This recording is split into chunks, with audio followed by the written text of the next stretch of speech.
Blaine and Mickey 104.5 is on. Time to do the Ding Dong of the Week. It's presented to you by our good friends at Mark Spain Real Estate. Go to markspain.com, get a guaranteed offer on your home today, and start packing. And as we like to say, don't be a ding dong. Call Mark Spain. Normally I pitch it to you guys, but since we were talking about expansion and all this, and Blaine, you mentioned it, Texas A&M and kind of how everything happened, I'm going to say this. I'm giving my ding dong of the week to the Texas A&M administration. And here's the thing, whatever it was 10 years ago when they joined the SEC, that's the biggest reverse ding-dong of all time. That was a genius move by them. Yeah. That was genius. Okay, let's chart our own path. We've always been associated with the University of Texas. How about this? We're going to join the SEC. That was the biggest baller move by them in Missouri.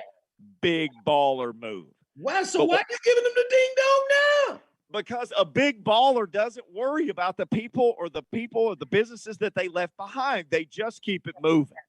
A big baller doesn't worry that somebody else a decade later goes, oh, we need to join this too. Look, I get it. You don't like it. Anybody who understands college athletics knows you don't like it. They know you don't like it. Because Texas thought they were the big ballers. They were the big ballers. Said, all right, bye then. Yep. Matter of fact, Texas was telling them, bye, ding-dongs. Yep, that's what happened. And they said, we are not the ding-dongs, you are. Y'all want to come join us. Yeah, and here we are. The hill in Texas. So we want to say we're an SEC, not you. So you know what they're going to do? They're going to petition. All they need is 4 teams to vote against them, and they can't get them in. So you know they're lobbying them right now. Well, here's what you do. Just stand your ground and show them that this head start we got in the conference, we compete in the conference, we know what we're doing. You're going to have to learn your way around. Hell, you're not even that good in football anyway. We're going to smack you in the mouth. We're big brother now. But don't go in these interviews and go, no one told us. We didn't know. We were here first. It just makes you look bad. Because, Blaine, my dad used to always tell me, look, if you ever do something good in life, you don't have to tell anybody. They already know. You don't have to go tell anybody anything that you did. They'll already know if it was that good. They'll know. You don't have to stop telling. They'll already know. Well, people who know college sports, they already know what A&M did. They know that they had the balls to leave Texas, to leave everything from their past and go to the SEC. They get all that recognition from people who know. People who know college sports know that they did it. They went first. They were there first. But here's the other thing that people know who know college sports. Texas is a bigger brand name. It is. It's a bigger brand name. And part of the reason they make more money and have more money than anybody is because of the crappy arrangement they did with all the other schools, for all the other schools in the Big 12. So Texas has looked out for Texas for all these years. Well, if I'm A&M, I don't say a word, nothing. Now, behind the scenes, I may be chewing somebody's butt out. Publicly, I don't say anything except we made the smart decision to join this conference a decade ago. We've seen the fruits of our labors ever since. We compete at the highest level and we look forward to competing with anyone else who thinks they can come into this conference and compete at the highest level with us, no matter who it is. We look forward to competing with them and beating them. And that's all you say. So ding dongs, stop belly aching over it. Stop it. Ding dongs. Ding dongs. I like this. You sold me on it, man. Hey, man, if A&M listen, they may hire you, man. That was nice knowing you. They're not going. No, I don't think there's any danger. I've given a few rants about specific colleges no one has called yet. I think you're safe. Oh, man, that was a pretty good sales pitch there. That's the only ding dong you had? Well, my other one is for the Cleveland Guardians. Oh, okay. Look, everybody hates everything on the internet, but I have a rule about new mascots, and you guys tell me if this is dumb or not, or you can call or tweet us at Blaine and Mickey, 615-737-1045. If you have a new mascot, when you say the name of it, people have to be able to picture what it is. Yeah. I don't know what a Guardian is. Yeah. Tom Hanks did a fantastic job voicing that video. I believe Tom Hanks is anything, but I don't know what a Guardian is. Blaine, in the 1800s, Cleveland had a pro baseball team called the Spiders. You could have been, and a lot of people wanted this, the Cleveland Spiders. Now, when I think of spiders, I think of spiders. You could have had an awesome mascot. You could have done some real cool stuff with the logo. I don't know what a guardian is. And somebody brought this up, and Lucas, I know you got your hand up. Somebody said, what if a team came out as the New York Yankees today? Like, what if they'd been the New York Choctaws and they became the New York Yankees? People say, oh, that's the worst thing ever. I get that, but they got 100+ year head start on their name, and they have the most recognizable logo uniform probably in all of sports. But if I don't know what it is, then I got to give you my ding dong. So it's a local thing. It's a local thing because they have these statues outside of these buildings, outside of the stadium, that they call the Guardians. I guess the Guardians of Cleveland. So it's kind of this local tie. It'd be like if the Titans had something, related to the Parthenon, which they kind of do. But the alliteration helps. The alliteration did help. It's all about the alliteration. Yeah. I think that's where they got it. He's absolutely right, because I was very curious of how that came out of nowhere. That's why I was, talking about, you need to have, a mascot that people know and recognize, as you're talking about. And then why did you wait till, why are you doing it now and not wait till like the end of the season? Was there some rush to have it? Like, honestly, a big shebang about it. You wanted players in the uniforms. You wanted, you want to show everybody, hey man, this is who we are. Nice PR move and all of those things. So maybe those things are coming later. And they just wanted to get the pressure off and come up with the announcement. See how people took it. I don't know. I would have dumped it the week after the Super Bowl. That's when I would have dropped it. When there was nothing else going on, then I would have come out with everything. I think the fear was people are going to hate this. Let's just release it now and give people time to live with it until the season starts. Got you. Now, maybe not people in Cleveland, but everywhere else, people were like, what in the world is this? Yeah, no doubt. I was with the Guardians too, but I guess my ding dong is naturally the NBA and I guess the U.S. Olympic, basketball. What the heck is? I watched that, and I was really perturbed. I don't think I respect Pop a lot, but I don't think his offense that they run in Seattle is good for the Olympics. Just run some pick and rolls. You got guys who know how to do all that and spacing and everything else. And they just didn't look good. And they didn't. I don't think the fear is there anymore from the former teams. They got too many guys on teams that are, in the NBA. They understand. Some of these guys are looking like they're rock stars, like they could be the main guy on other teams, and when they're just a role player. So, yeah, they got to play better defense. And then they had multiple chances. 4 minutes down the stretch, they were up, and they just missed a lot of open shots. From Durant to Lillard, even Holiday, who had a good day, missed open shot. So yeah, that was absolutely horrible. And as well as Gardner Minshew is acting like he's going to start. And to be honest, this one here kind of throws for a loop because he said he ain't taking a dump in I don't know how long. Yeah, but hey, guess what? No number two for him. Diarrhea here pretty soon when you realize that you're not starting, regardless of how well you play. Really. I know Obermeyer, he wants to win games and he's going to put the best player out there. But at some point, you're going to say, hey, man, we drafted this guy number one overall. We got to throw him out here. Why not get him out there sooner than later? I'm sorry, regardless of what Minshew is, even if he's out playing him in training camp. There's no way, no how. We need to speed up this process, and the only way you can do it is to put them out there. In this day and age, quarterbacks with all the 7-on-7 and everything else, they're ready to rock and roll now in the NFL as a young player. Not unless you didn't play quarterback a lot or throw the ball a lot or something, like Trey Lance, or don't have a quarter, or you do have a quarterback. Then there's no rush. Minshew, he's a up and down. He's a modern day Ryan Fitzpatrick.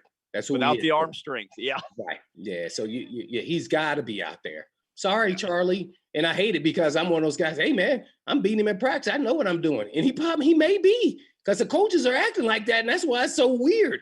Urban Meyer's like, well, we're still trying to see who's going to be the number one. Oh, huh? Who's going to be the number one quarterback? Hey, man, if y'all don't have Trevor Lawrence out there, guess what? Y'all may collect y'all money, but y'all may not be there long because they got to be like, this guy sells tickets regardless. Yeah. You got to put him out there. So, sorry. Get it back up. So maybe that's another, trade possibility with somebody there. Gardner Minshew with the stash. Appreciate everybody sending me Cleveland Guardian stuff. And I get it. They know Guardians in Cleveland and the city. Puka sent a beautiful article about the bridge, the Guardians and everything. I appreciate that. I knew about that, but I'm saying just they roll into your town and people are like, what in the world is this? It's like, well, we're a bridge. There's these statues. But if you go to Cleveland, you know about this. Okay, come on, man. You could have been the Spiders. Lucas, who gets your ding dong this week? Well, we all know the ding dong of the week statute of limitations is 7 days. Everybody knows this. It is known. Yes. So I'm going back to Tuesday because I imagine you guys talked about this while I was gone, but I don't care because he is my ding dong of all ding dongs of the week. It's Deion Sanders, head coach at Jackson State University, for throwing a fit and walking off because our friend, guys, Nick Suss of the Clarion Ledger, who joined us not that long ago to talk College World Series, called him Deion, saying you wouldn't call Nick Saban that. And then later on kind of said, if you called Nick Saban Nick, you'd get cussed out. Treat me like Nick. First of all, everybody calls Nick Saban Nick. Well, not everybody, but a lot of people call Nick Saban Nick. I heard it plenty of times at SEC Media Days down in Hoover last week.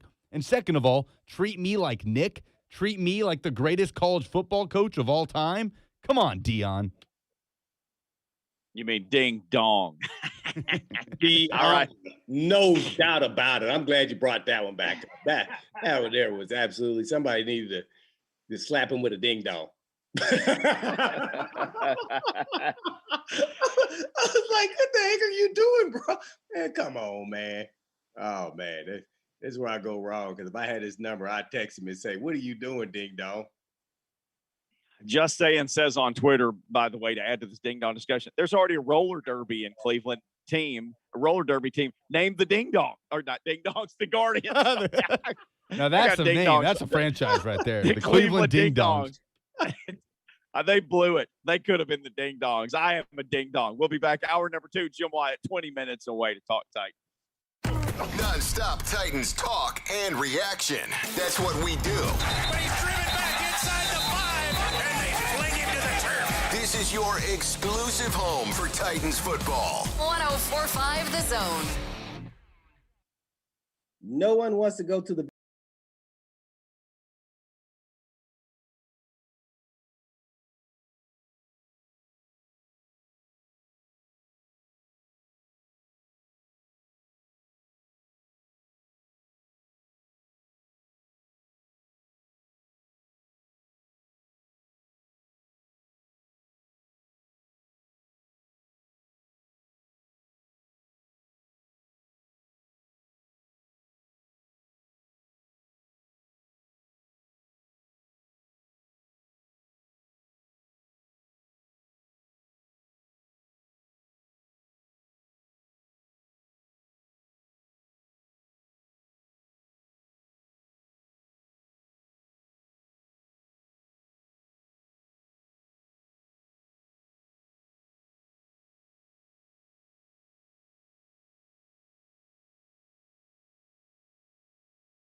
Wyatt coming up in about 20 minutes. We can discuss all this. So Bud Dupree and Jeremy McNichols and Ty Sambrelo on the physically unable to perform list, and Caleb Farley, who we all want to get a good look at some point, and Aaron Brewer, who was a nice backup offensive lineman last year, undrafted guy out of now Texas State. They're on the non-football injury list, which you can be on that list for an injury that you got in college in the case of Caleb Farley. Each one of these guys can come back to practice at any point during training camp once they pass a physical. And then another guy, Avery Jones, who honestly, I thought this guy's going to find himself a pecking order on the defensive line. He just retired. Like, I don't want to do this. Right on the eve of training camp. No thanks. Went through the offseason. He has retired. Or is he on the reserve retired list? Like, so it's a possibility he could come back. But, sometimes these guys go, you know what? I think I'm going to miss training camp. Let's see how it plays out. If they find somebody else they really like, that they feel like can give it a little bit more than I can, and if not, then I'll come back. Let me go get in the shave. Because you just never know the reason behind that, because obviously they like him, so they put him on the reserve list, or they could have just cut him. I'm assuming. Right. So maybe it caught him off guard a little bit just to see what's going on. I don't know what's the deal on, but the big question is about what the league's position is on being vaccinated or not vaccinated. Really. Yep.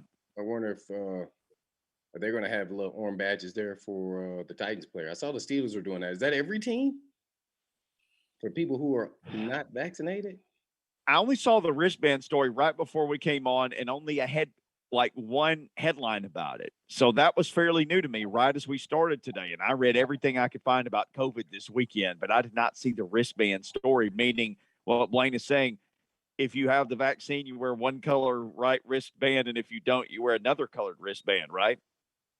Yeah, well, or you just wear a wristband if you haven't been vaccinated. I thoroughly read it all, but that's kind of how I see it. I think that's what they're doing there, and what the NFL is doing is it's kind of history that they've always done. Is they really, what they're doing is pitting the players versus each other. This is exactly what's going on. They want the players who are not vaccinated, so everybody knows, because none of the players are going around, "Are you vaccinated? Are you vaccinated?" Nobody's going to do that. You have to show that you are not, and then that will then lead to, hey man, what are you gonna do, man? Either you're gonna cost us a game or not. Yeah. Possibly. And then this other question, which is really confusing to me, because I am not a doctor, so I'm lost. So if you're vaccinated, oh yay, great. You're not vaccinated, oh no, that's horrible. But the people who are vaccinated still can get the COVID too. Frank Reich got it. He's vaccinated. Right. Just like anybody who's not vaccinated. But there's different penalties for people who are vaccinated if they get it. That's where I don't have clarity. Because you can still do everything right and it still could get in your locker room. Mm-hmm. Because if you can get it and you're vaccinated, which you can, then, I don't understand the policy now at this point. Because it doesn't make sense, because you can get it regardless. Maybe it helps you personally, but as far as you guys testing on a team, it could possibly not help at all. So maybe I need some more understanding of that. I meant to talk to my wife about that since she's in healthcare, but it kind of is really a little confusing for me. I'm easily confused though. Well, but no, it's a pandemic, man. Yeah. I mean, we're all still trying to here we are almost 2 years into it, and we're all still trying, or a year and a half for sure. And we're still trying to figure out, okay, how does this work? What does this do?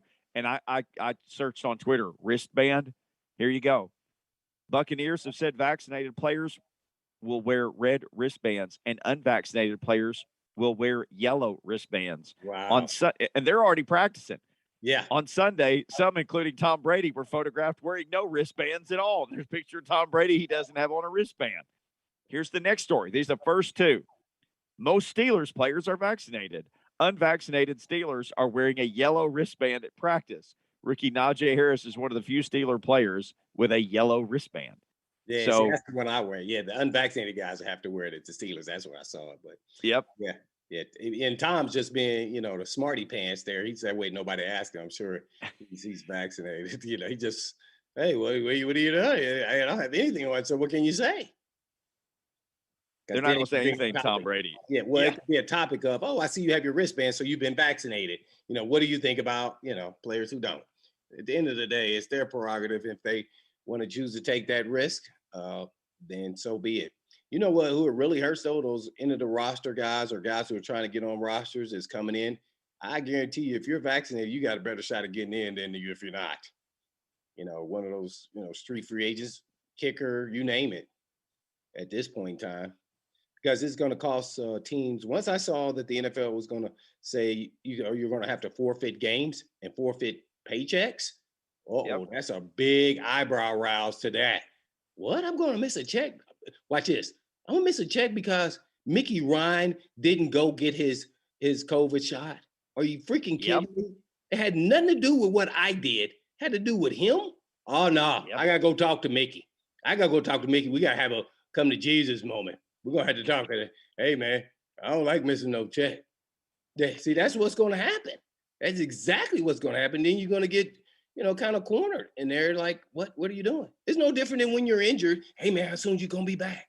You going to be back this week? Man, we got Arizona, man. They up and coming team. We got to make sure we get them early.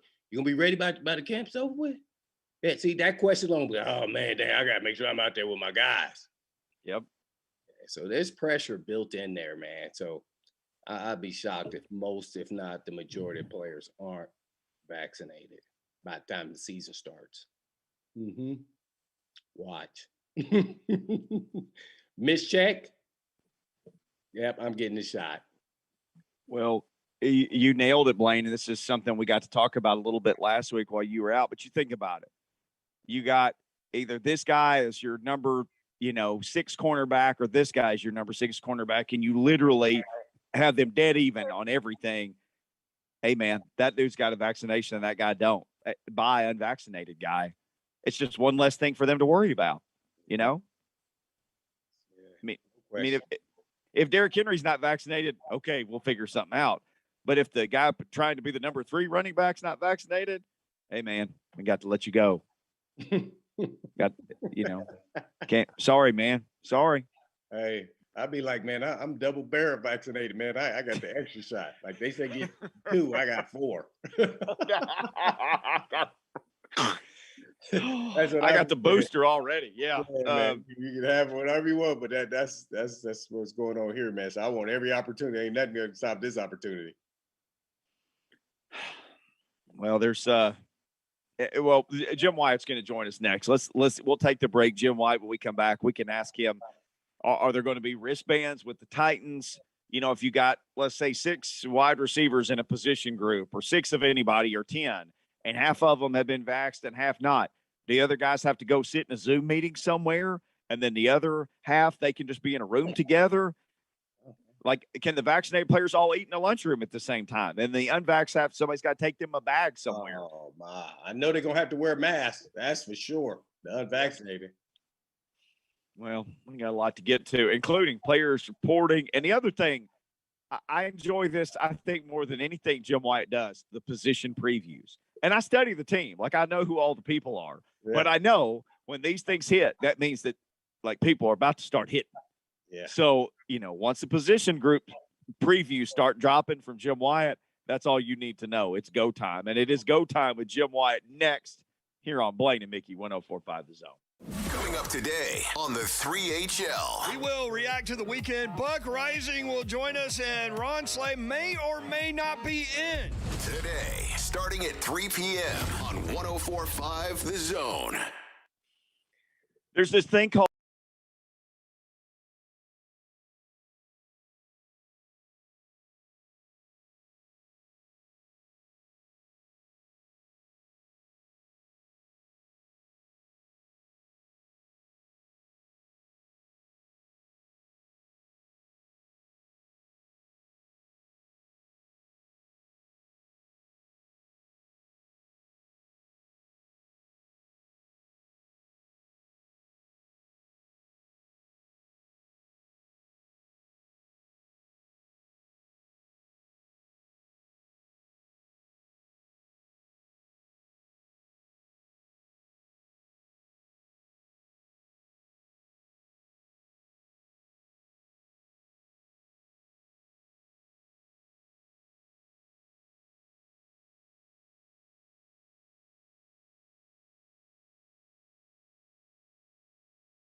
Yeah, I mean, a lot of these jobs are, Vrabel doesn't want to award anybody a job, but you obviously know who some of your starters are going to be, and there's not really a lot of open positions, but there are areas where guys can earn themselves playing time. I think the one spot that's open is right tackle.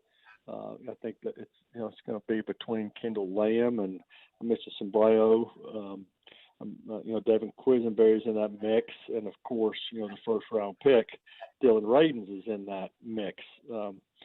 Radins has worked all off season across the offensive line, played every position except for center. I think in camp you'll see him settle in and compete at right tackle. If I had to put my money on it, I think I'd put it on Lamb to be the starter week one. He's got experience. We'll see how quickly Sombrero can get back in the mix coming off a PUP. And then Quisenberry is a guy who obviously, played well when called upon. He's going to compete as well. I just think Raden's still going to need some time to kind of get up to speed from a technique standpoint and just from the speed of the game standpoint. That's why I'm kind of giving the edge to Lamb at the start. Obviously, kicker, we'll see what happens here. I mean, Tucker McCann, Blake Hallbill are the two kickers that are in camp. They'll compete. I think if one of those guys cannot convince, management and the coaching staff that he can do the job, then that's the time when you look elsewhere and see what's on the market. And keep in mind there will be some other guys that will become available, getting closer to the season. I mean, and neither one of these guys kicked in a game yet. And that includes preseason. So I think you want to give them a chance. The battle behind, Ferkser and, Jeff Swaim at tight end is one to watch. I think there's still an outside possibility to bring somebody else in there, but you've got to let guys like Tommy Hudson and Briley Moore and Jared Pickney, Miller Forrestal compete. I think I give the edge to Hudson at the start of camp to be the 3, with probably Moore and Pickney, next in line to try to earn a spot. And then there are just a lot of spots. I mean, at the receiver position, you know who your top 4 are with Julio and AJ and Josh Reynolds and Des Fitzpatrick, but then who else is going to stick? I mean, who's 5, who's 6, how many are they going to keep? Those are some of the more intriguing battles. And then secondary. I mean, secondary is pretty, with Jack Rabbit Jenkins, Caleb Farley, Elijah Molden, those guys. I mean, next, Kristen Fulton, just how that pecking order plays out and which of those guys can get at the front as you're heading into camp. Chris Jackson's a guy I'm going to keep my eye on because he had a really good offseason. I think he's got a chance to compete for playing time. But some spots up for grab, mostly kind of situational roles and depth positions, I think. No doubt. We're with Jim Wyatt with TitansOnline.com. And I guess one more before I pass it back to Mickey, and that is kind of explain to all our listeners with Aubrey Jones going on the retired reserve list. Kind of take us through how something like that happens. Maybe not his exact situation, but, how do you get on a reserve retired list first and foremost? Because maybe I could have done that my last year, and that would have counted me for 11 years instead of 10. Well, I mean, I guess it's Kevin Johnson. Hit a place. He opted to retire earlier this offseason as well. I mean, I think it's a situation. I haven't talked to Mike Vrabel about this, but I know I watched him, Aubrey, during the course of some of these off-season practices, and maybe he just decided it was time, and there's certainly some other guys in the mix. I think you're going to see more depth at that position added at some point before camp starts. And I just think for him, he played a long time in the league. Maybe it's just as simple as he decided it was just time for him to hang it up. All right, we're on with Jim Wyatt at TitansOnline.com. No doubt. Jimmy, let me ask you this, and we're just trying to sort of better understand what's going on inside NFL locker rooms. We all know how it works with our own job, with vaccinated or unvaccinated. But let's say you got a position group and 5 guys say, yep, I got the vaccination, and 5 guys say that they didn't. The unvaccinated guys, do they have to, like, if there's a meeting of that particular position group, let's say it's linebacker, can the vaccinated guys all go in the same room and have a meeting, and do the other guys have to be on Zoom? Or Like, could those 5 guys go eat at the lunchroom together, but the other 5 guys maybe have to get a bag and go to somewhere kind of by themselves? How's all that working? Or just wear a mask. Yeah, I mean, it's a complicated process. I mean, and I don't think it's going to be a situation where you've got a position group and it's an even split 5 and 5. I mean, I think, and I don't know whether Mike Vrabel's going to address this question tomorrow. I'm sure he's going to be asked a question about what the numbers look like in the locker room. And as you look across the league, you're seeing that more and more teams are getting close to this 85-90% range.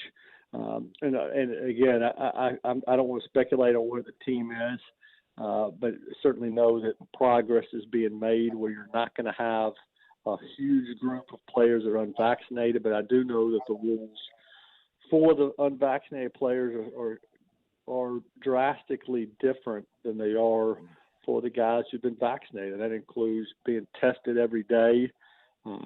Compared to every 2 weeks. It includes wearing a mask in the building. It includes not being able to kind of gather, in certain spaces, watch, and that includes locker room, weight room, hot tub, and how the team elects to do it for those who have not been vaccinated. I mean, that probably is going to vary from team to team. But, I don't think it's going to be anything like last year because of how far we've come with this pandemic and so many guys that have been vaccinated, but how that works itself out. I hope maybe Mike will give a little bit more insight on what their plans are on, tomorrow. Sure. All right, back to football. Monty Rice, the last rookie to sign his deal, and he got it signed and was able to just come straight and report to camp. Jim, it's funny. I don't know how much others have talked about him. I have not talked about him that much because I know there are 2 entrenched starters at the inside linebacker position. But here's the thing. It's a contract year for both of those guys. Monty Rice knows he's got an unbelievable opportunity, not just this year, but down the road. He does. And, I think he certainly has got to, he's going to one of these guys who have to adjust to the league. I mean, I do think Rashaan Evans is going to step up and play a lot better this year. Jayon Brown, contract year or not. I mean, he's always a motivated guy who really hated missing the end of last season. I know he's fired up and ready to go. Monty Rice, based on what I've seen, again, it's hard to judge these guys in helmets and shorts. I think when the pads come on, that's when you'll really be able to tell. I think when the pads come on, I think he's known for kind of being a physical guy who will kind of shine then. But I still, I'm kind of like David Long and what he's done when he's had a chance. So I think Rice begins camp as number 4 at inside backer. And it's just a matter of how quickly can he catch up. I mean, all these rookies, we've just kind of seen them in bits and pieces. But, I think Rice could be fun to watch. I'm really looking forward to seeing Rashad Weaver. Man, I think of all the the rookies in the off season, he's one of the guys that impressed me the most. And again, he's doing it without pads on. These guys got an advantage. Here in some of these drills when when guys not able to get their hands on them. I'm talking about the pass rushers, but things can be different for him. But I'm anxious to see how he looks because I'm really intrigued by him. Obviously, that position got a little bit deeper, yesterday. So we'll see how that impacts him, moving forward. Got Jim Wyatt on with us at J Wyatt Sports, TennesseeTitans.com. By the way, all the position previews are up. And Jim, I've told you of my love.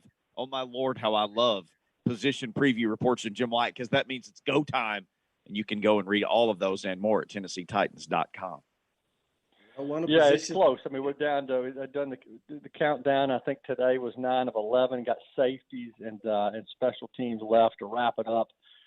Special teams running the day, camp kicks off. So it's been fun doing them. Some of them have, you have to make adjustments along the way. I mentioned that in depth. I mean, team signed John Simon yesterday, and it came up just a little bit before I pushed out my outside linebacker preview. And I think you'll see some more tinkering of the roster again as we get closer to camp. But it is a sign that we're close to the year, and it kind of reminded me of how intriguing this camp is going to be with a lot of these position battles.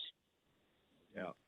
Well, Jimbo, man, all the position battles seem like the team instantly is younger, because it seems like the younger guys actually are getting a shot to play sooner than later than back in my day. I guess kind of take us through what kind of conversations are going on for the young players, the rookie draft pick guys who are going to be contributing right away. Are the veteran guys having conversation, coaches, staffs of their expectation of how to speed up this process, let alone some of them not getting to practice immediately, and how do you stay mentally engaged throughout the time going up to preseason until playing time?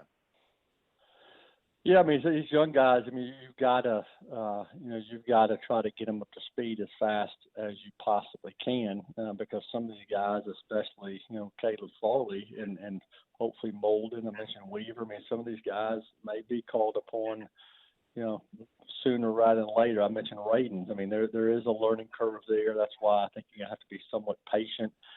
I tell you, some of the guys I'm looking forward to seeing in camp and intrigued by are young guys who we didn't see a lot of last year's rookies, and that's Darrington Evans and Christian Fulton. I mean, I think they were put in a tough spot last year trying to get ready to play during an off season where you didn't have OTAs and you didn't have a mini camp and you couldn't be in the building. There are a couple of second year guys who are very young and inexperienced, but have a chance to really earn some spots. So, not only the draft picks this year, but some of the draft picks last year have a chance. And, a couple of, a handful of undrafted guys keep an eye on, in camp. I think one of them is Naquan Jones, a big defensive lineman out of Michigan State. And then, if I had to mention another undrafted guy, I think I'd keep an eye maybe on Briley Moore, the tight end out of Kansas State. I mean, he's a guy who has a chance to kind of earn a spot if he performs well, at least on the practice squad. No doubt about it. We're on with Jim Wyatt with TitansOnline.com. Guess I'm going to go with, are there any concerns? I know we're talking about battles, but is there anything, concern about any depth or players that may not be available, not mentioning names, but, concerns going into camp besides, hey, let's make sure we stay healthy, which we all know that's almost impossible. But is there anything you could think of at the top of your head that they really haven't addressed? I know a lot of people keep talking about the tight end. I'm pretty cool with the tight end, but you just never know. So you're talking about like players that are coming back from injury or position groups? Just broadly, any concerns at all? Both, really. Well, I mean, I think, and I'm not surprised at all that when you see the PUP list and you see the NFL list, that Dupree and Farley are two guys that are on there. I think obviously, the question becomes, when will they be available and how quickly can they get up to speed once their time comes to play? And again, I expected both these guys to start on one of these lists, but now you kind of need them to get back at some point where they can be ready for week one of the season. So, I mean, if you've got a concern, I'd call it more of a question mark than a concern, because I think the feeling is both these guys are going to be ready. But until they are, obviously the clock starts ticking on Wednesday to get ready for the regular season, and just now when's it going to be? We're with Jim Wyatt with TitansOnline.com. Jim, it's interesting. You just hinted at it earlier, the acquisition of a guy named John Simon, not to be confused with the other John Simon who played with the Titans in the early 2000s, the offensive guy. But this guy has not just one, but two histories with Mike Vrabel. He was coached by him in college, and he was coached by him in the NFL. This will be their third coupling, as it is. Reunited. Yeah, and well, let's hope it feels good.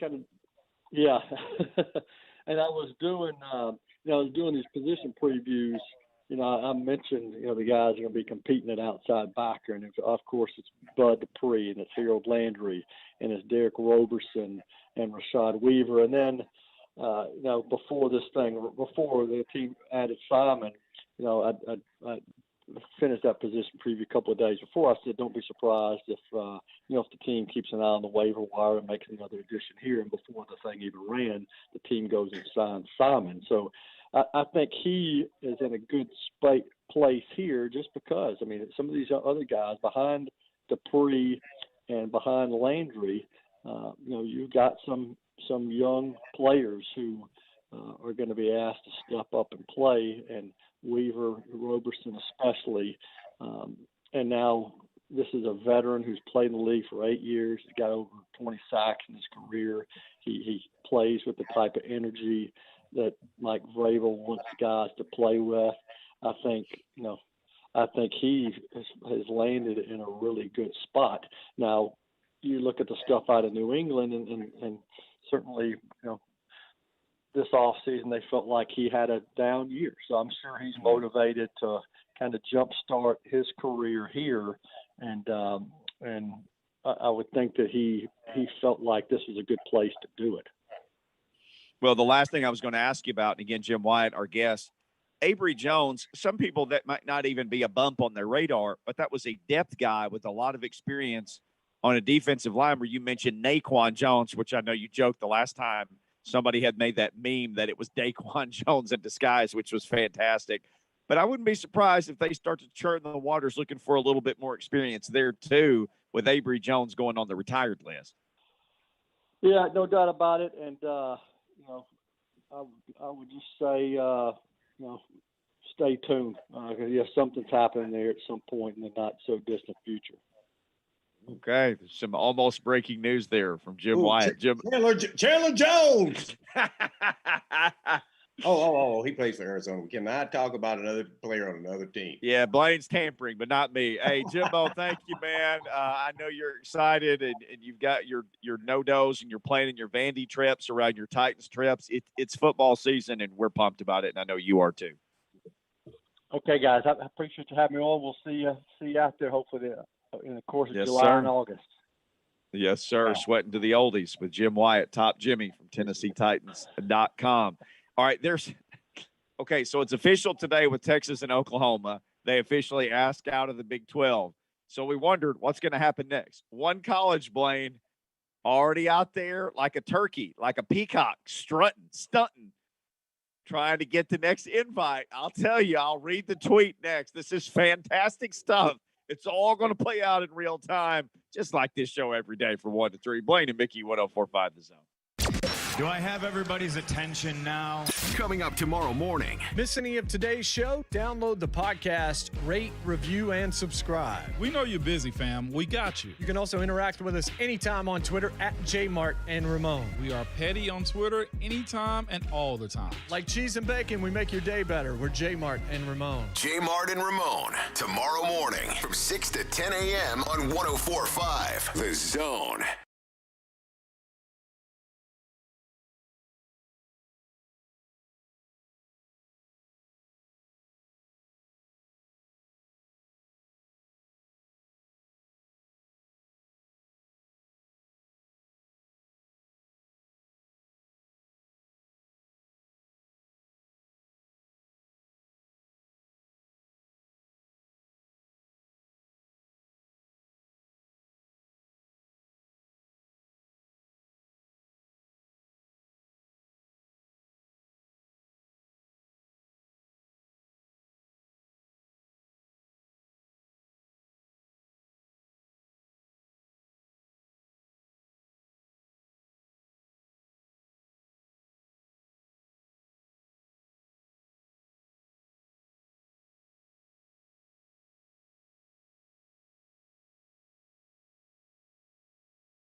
Blaine and Mickey 104.5 The Zone. Good to have the crew back together. Lucas off vacation. Blaine off of his birthday trip. The Titans in town. Man, it just feels good to have the gang back together. SEC is going to have a new gang together because it is official. Today, Texas and Oklahoma made it official to the Big 12. They are leaving to join. Well, they are leaving to make requests to join the SEC. They informed the Big 12, this is the way you do it. You tell them you will not renew when your grant of rights to your broadcast expires in 2025. That clears the path for them to officially do it. Now, there are multiple thoughts on this. Some people are saying they think that league is just going to implode and there'll be nothing to leave in a year or two. Others are saying there's no way they'll have to stick around till then. They want to be in the SEC tomorrow. So it's just, what's it going to cost for them to negotiate out of their deal? And so for people saying the Big 12, Blaine, might just implode, well, all those schools that are left, I would think they want to stick around and keep a league long enough to get these huge payouts from the schools that are leaving. And if you add more schools, guess what? They typically have to pay big money to join. So if you're the Big 12, you stand to have some cash influx from departing and incoming teams. It's just, can you hold this thing together enough with enough quality teams to stay in that, Power 5, that top level TV contract and all those things? I looked, the Big 12's payout per school average. Now that it doesn't include Texas. Obviously they get their big deal. Their average is $37.7 million was the Big 12. SEC $45.5 million is their payout. Big 10 was $54 million. Pac-12 about 33.5. And for everybody saying, well, if I'm the AAC, because it's like if anybody says Power 6 American Athletic Conference, oh yeah, there somebody had made this giant AAC where they were going to go get all. They're not going to get all those teams. Their payout was less than $5 million. Ain't nobody leaving for $5 million. Yeah, $5 million. That sounds great. So the Big 12 is going to have to find a way to get it together. They need some new teams. So like I said, Cincinnati, credit them. Already out there campaigning. This is a tweet from Go Bearcats, the official athletic Twitter for the University of Cincinnati. Cincinnati means, this is what it reads. Cincinnati means sustained success. We're all about the capital N next capital L level. We're all about the next level. Then they have a donation link. Oh my. It's going to take money. We can't just dance our way to the Big 12, Blaine. We need your money. And then they have a graphic.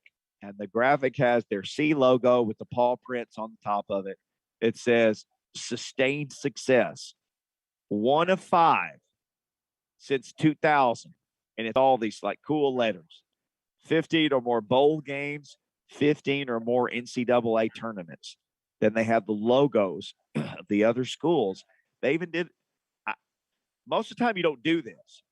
You don't always mention other schools, right? You just want to show this is us. You can figure out who the rest who did it. They put the logos of the other schools. And here they are. Florida, Louisville, Texas, Wisconsin, Cincinnati saying, look, man, major conference, put us right there with them. What do you say? What do you say? Huh? Cincinnati.